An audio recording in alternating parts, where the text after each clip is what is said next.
Business proposal episode 11 की शुरुआत episode 10 की एंडिंग से होती है, जहां ग्रैंडपा हारी को पूछते हैं कि तुम मेरे पोते के पीछे क्यों पड़ी हो। तो हारी बता देती है कि यंगसो ने मुझे उस दिन ब्लाइंड डेट पे भेज दिया और तब मुझे ये भी पता नहीं था कि टेमू उस डेट पे आने वाला है। उसके बाद टेमू ने ही सजेस्ट किया कि हम ऐसे ही रिलेशनशिप का नाटक करेंगे ताकि टेमू का टाइम वेस्ट ना हो। ग्रैंडपा कहते हैं कि तुम दोनों ने मुझे मिलकर बेवकूफ बनाया, आज के बाद तुम टेमू को मिलने की कोशिश भी मत करना। हारी ग्रैंडपा को बताने वाली होती है कि अब वो दोनों सच में एक दूसरे से प्यार करते हैं, पर तभी ग्रैंडपा को संगुन का कॉल आता है जो ग्रैंडपा को टेमू के एक्सीडेंट के बारे में बता देता है। ग्रैंडपा जल्दी जल्दी वहां से निकलते हैं और हारी को बहुत टेंशन होता है कि टेमू को क्या हुआ है, तो वो भी टैक्सी लेकर ग्रैंडपा के पीछे जाती है।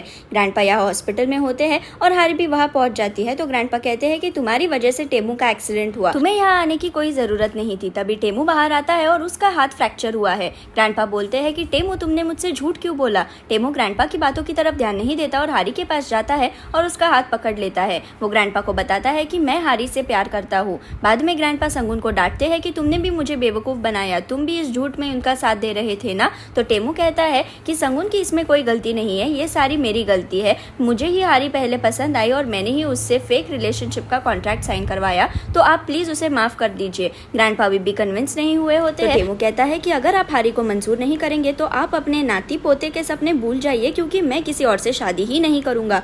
यहाँ हारी को यंगसो हॉस्पिटल से पिकअप करती है और वो दोनों बात कर रहे होते हैं जब बारिश शुरू होती है। हारी यंगसो को कार रोकने के लिए कहती है और वापस बारिश में भागकर हॉस्पिटल जाती है, क्योंकि उसे टेमू की चिंता लगी होती है। ग्रैंडपा हॉस्पिटल में ही होते हैं तो हारी उन्हें देखकर बोलती है कि बारिश हो रही है, टेमू ठीक तो है ना। पर ग्रैंडपा उसे इग्नोर करके वहां से चले जाते हैं। हारी टेमू के रूम में जाती है, जहाँ टेमू खिड़की से बारिश को देख रहा होता है। टेमू हारी को देखकर बोलता है कि तुम वापस क्यों आई, कहीं ऐसा तो नहीं कि तुम मुझे बहुत मिस कर रही थी। तो हारी हाँ कह देती है। टेमू हारी को बोलता है कि मेरे पापा बताते थे कि सामने जो नामसान टावर है वो एक क्रिसमस ट्री की तरह दिखता है। फिर टेमू हारी को थैंक्स बोलता है कि मुझे पता है कि तुम्हें मेरी चिंता थी, इसलिए तुम वापस यहाँ आई। मुझे हमेशा ऐसा लगता है कि लोगों को मैं क्या फील कर रहा हूँ वो पता नहीं, तो मैं भी ऐसे ही सोचता रहा कि मैं ठीक हूँ, पर मैं अंदर से बिल्कुल ठीक नहीं हूँ। हारी कहती है कि तुम्हारी जगह कोई और भी होता तो वो भी ऐसे ही फील करता। तो टेमू बोलता है कि मेरे माँ बाप का एक्सीडेंट मेरी वजह से ही हुआ। यहाँ हमें फ्लैशबैक दिखाया जाता है कि कैसे जब टेमू छोटा था तो उसके बर्थडे के दिन उसके पेरेंट्स को काम से कहीं बाहर जाना पड़ा। टेमू को अम्यूजमेंट पार्क जाना था और उसके पेरेंट्स काम से वापस आ रहे होते हैं और बहुत बारिश हो रही होती है। टेमू की मम्मी उसे फोन पे बताती है कि हम जल्दी आ रहे हैं ताकि हम अम्यूजमेंट पार्क जा सके। तो टेमू कहता है कि बहुत देर हो गई है, जल्दी से आ जाओ। टेमू के पापा कार की स्पीड बढ़ाते हैं और सामने से एक दूसरी कार आती है और उससे बचने के लिए टेमू के पापा कार को साइड में लेने की कोशिश करते हैं, पर बारिश के वजह से उनका कंट्रोल नहीं रहता और वही उनका एक्सीडेंट हो जाता है। हम फिर से अभी के टाइम में आते हैं, जहाँ टेमू हारी को बताता है कि कैसे उसे सपने में भी उसके माँ बाप का चेहरा नहीं दिखता, क्योंकि वो उससे नफरत करते हैं। हारी कहती है कि जब तुम तुम्हारे पेरेंट्स के बारे में मुझसे बात कर रहे थे तो मुझे समझ आ रहा था कि वो तुमसे कितना प्यार करते हैं, वो क्यों तुमसे नफरत करेंगे। क्या तुम भी मुझसे नफरत करते हो क्योंकि तुम्हारा एक्सीडेंट मेरी वजह से हुआ। तो टेमू कहता है बिल्कुल नहीं, तुम ऐसे कैसे सोच सकती हो।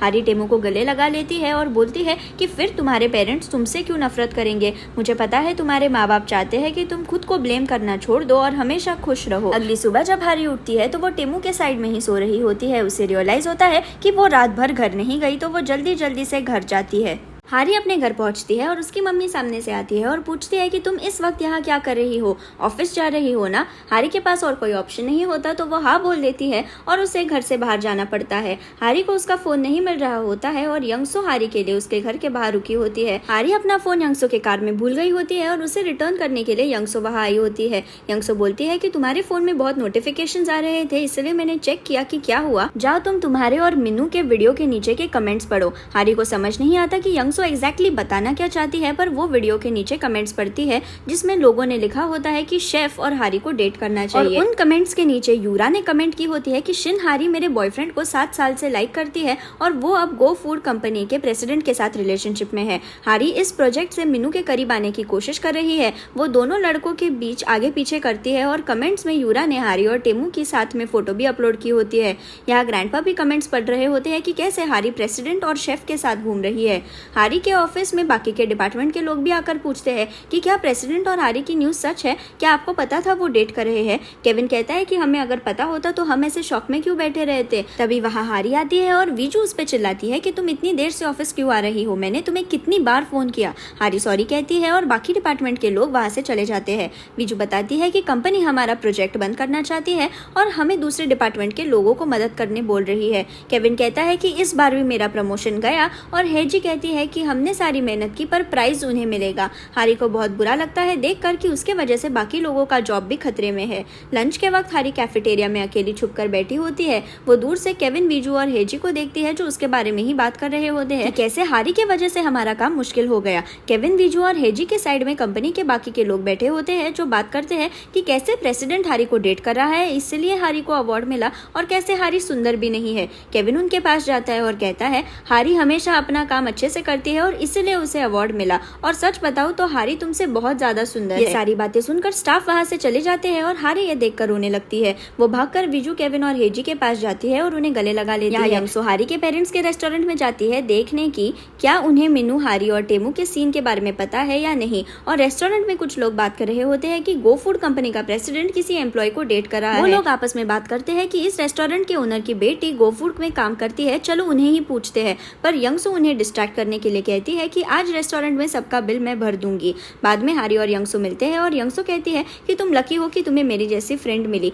क्या तुम्हें मिनू ने कॉल नहीं किया? तो हारी कहती है कि मिनू ने कॉल तो किया पर मैंने उठाया नहीं। यंगसो कहती है कि अगर मैं इस सिचुएशन में होती तो मैं उस पर बहुत चिल्लाती। हारी कहती है कि किसी ने कमेंट्स में लिखा था कि अगर मैं उसे 7 साल से लाइक कर रही हूँ यानी मैं ही स्टॉकर हूँ। यंगसो बोलती है कि कोई तुम्हें कुछ इंटरनेट पे बोल दे तो तुम उसकी तरफ ध्यान मत दो। हारी कहती है कि शायद यूरा भी ऐसे ही सोच रही होगी। हारी अपने घर जाती है और उसे एक अननोन नंबर से कॉल आता है। ये कॉल टेमू का होता है जो उससे फोन बूथ से कॉल कर रहा होता है। टेमू को ये पूरी सिचुएशन के बारे में कुछ आइडिया नहीं होता तो वो हारी को कहता है कि मेरी गर्लफ्रेंड मुझे इग्नोर कर रही है। हारी कहती है कि नहीं, आज मैं बहुत थक गई थी इसलिए। टेमू कहता है कि मुझे बहुत अच्छा फील हो रहा है कि मैंने ग्रैंडपा को सब सच बता दिया और अब यह बात मुझे किसी से छुपाने की जरूरत नहीं। टेमू कहता है कि मैं सबको बता देना चाहता हूँ कि मैं तुमसे प्यार करता हूँ, इसलिए क्यों ना हम शादी कर ले। पर तभी टेमू का कॉइन खत्म हो जाता है और हारी को टेमू का प्रपोजल सुनाई ही नहीं देता। टेमू वापस अपने हॉस्पिटल रूम में जाता है जहाँ ग्रैंडपा टेमू को कहते हैं कि तुम न्यूयॉर्क जाओ। टेमू कहता है कि आप मुझे हारी से दूर रखना चाहते हो इसलिए आप ये सब कर रहे हो, मुझे पता है। ग्रैंडपा कहते हैं कि मैं तुम्हारे रिलेशनशिप को एक बार एक्सेप्ट भी कर लूंगा पर लोगों का क्या? हारी एक नॉर्मल लड़की है जो हमारे कंपनी में नौकरी करती है, तुम्हें क्या लगता है कि वो जॉब पे आ पाएगी? सब उसके बारे में गॉसिप करते रहेंगे, इससे अच्छा तुम 2 साल न्यूयॉर्क चले जाओ। टेमू मना कर देता है कहकर कि मैं हारी से दूर नहीं रह सकता, मैं उससे ही शादी करने वाला हूँ। यहाँ संगुन और यंगसो डेट पे जाने वाले होते हैं और सामने से यंगसो के पापा आते हैं। उसके पापा पूछते हैं कि कौन है ये आदमी, तो संगुन खुद को इंट्रोड्यूस करता है। यंगसो पूछती है कि क्या आप मुझ पे नजर रख रहे थे, तो उसके पापा बोलते हैं कि तुम मुझे कुछ बताती नहीं हो इसलिए मुझे ये सब करना पड़ता है, क्यों ना हम तीनों मिलकर आज साथ डिनर करें।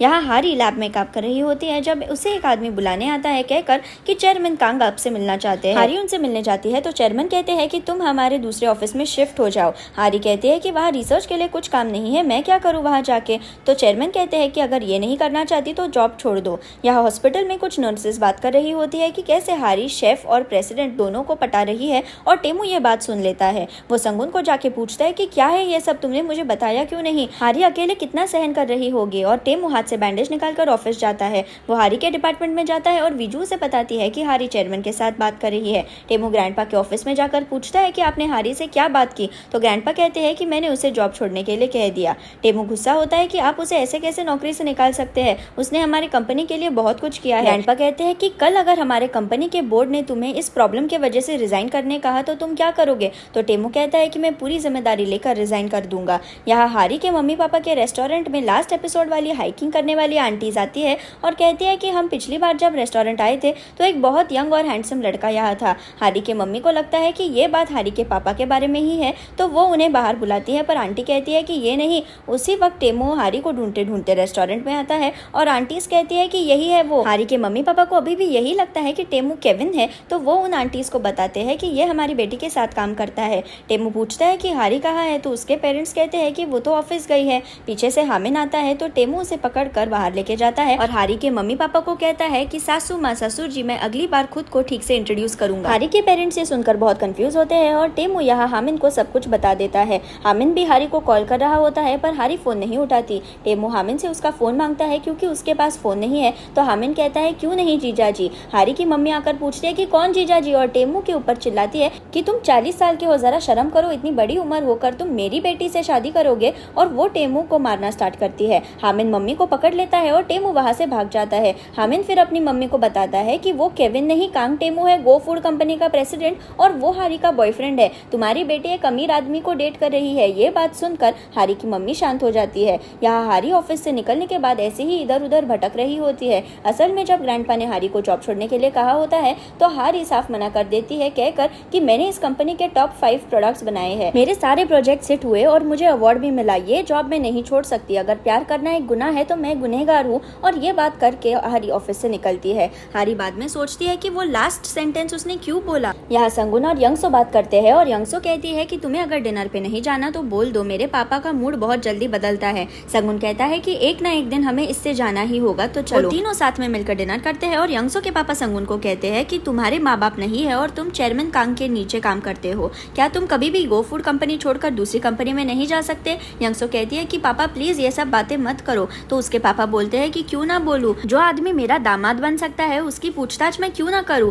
कल को मेरी कंपनी उसके ही नाम पे होगी। यंगसो कहती है कि क्या आप मेरी और संगुन के रिलेशनशिप को अप्रूव कर रहे हैं। तो उसके पापा कहते हैं कि मुझे पता है कि मेरी एक ही बेटी है और मुझे उसके साथ अच्छा रिलेशनशिप बनाना है। डिनर के बाद यंगसो संगुन को कहती है कि जब लोग बीमार होते हैं तभी वो ऐसी बातें करते हैं, क्या मेरे पापा भी बीमार हो सकते हैं। तो संगुन कहता है कि नहीं, ऐसा कुछ नहीं होगा, उन्होंने हमारे रिलेशनशिप को एक्सेप्ट किया, यही बहुत अच्छी बात है। यंगसो चीखती है और टिश्यू ढूंढने के लिए संगुन के कार का कंपार्टमेंट खोलती है जिसमें उसे रिंग का बॉक्स दिखता है। यंगसो कहती है कि क्या तुम मुझे प्रपोज करने वाले हो। तो संगुन कहता है कि ये तुम्हारे बर्थडे के लिए गिफ्ट है। यंगसो कहती है कि क्या तुम मुझे प्रपोज नहीं करोगे। तो संगुन कहता है कि मैं करूंगा प्रपोज, पर मैंने तुम्हारे पापा से तुम्हारा हाथ नहीं मांगा है अभी तक।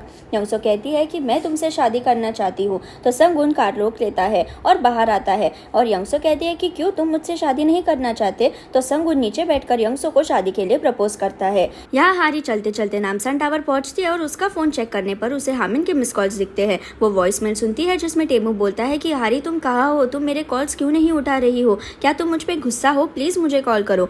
हारी फिर कॉल बैक करती है और टेमू पूछता है कि कहाँ हो तुम। तो हारी कहती है कि क्रिसमस ट्री के पास, यानी नामसान टावर के पास। टेमू उसे कहता है कि मैं आ रहा हूँ, वहीं रुको। थोड़ी देर बाद टेमू वहाँ पहुँचता है और हारी को गले लगा लेता है और कहता है कि मुझे बहुत टेंशन आया, प्लीज कभी फिर से ऐसे गायब मत हो जाना मुझे बिना बताए। वो दोनों फिर एक होटल रूम में जाते हैं और दोनों इंटीमेट होते हैं। यहाँ एपिसोड 11 खत्म हो जाता है।